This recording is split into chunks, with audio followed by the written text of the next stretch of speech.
फैसलाबाद से मोहम्मद अशफाक मुगल, चेयरमैन मरकजी उलमाए कौंसिल व जनरल सेक्रेटरी इंटरनेशनल खत्म नबूवत मूवमेंट पाकिस्तान साहबजादा ज़ाहिद महमूद कासमी ने मरकजी जामिया मस्जिद गोल फैसलाबाद में जुमे के इज्तिमा से खिताब करते हुए कहा कि सदर ममलिकत और वज़ीर आज़म की तरफ से army chief Syed general Asim Munir को फील्ड मार्शल के एजाज़ से नवाजने का अमल काबिल तहसीन है।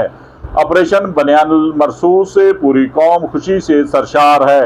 कौम का हुकूमत पर एतमाद है कि जनरल आसम मुनीर की खिदमात के एतराफ़ में इन्हें फील्ड मार्शल का एजाज़ दे दिया गया। बलूचिस्तान के ज़िला खसदार में आर्मी पब्लिक स्कूल की बस पर खुदकुश हमले की मजम्मत करते हुए उन्होंने मजीद कहा, इस दिलसोज वाक़े ने पूरी कौम को गम में मुब्तला कर दिया। भारत ऑपरेशन संदूर में बुरी तरह नाकाम हुआ।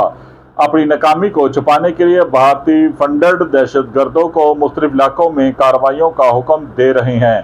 हुकूमत पाकिस्तान इन नेटवर्क्स को ख़त्म करे, दहशतगर्दी में मुलव्वस जिम्मेदारों को इंसाफ के कुटहरे में लाए।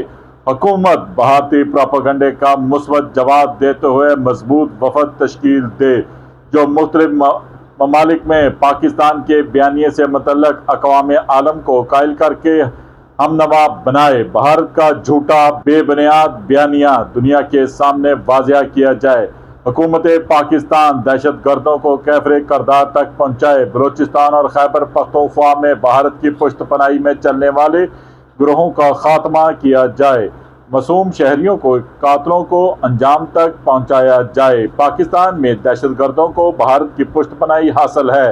भारत खिते में अमन को सबुदसार करना चाहता है। देखते रहिए GS न्यूज़। इस वीडियो को लाइक करें, हमारे चैनल को सब्सक्राइब कर बेल आइकन जरूर प्रेस करें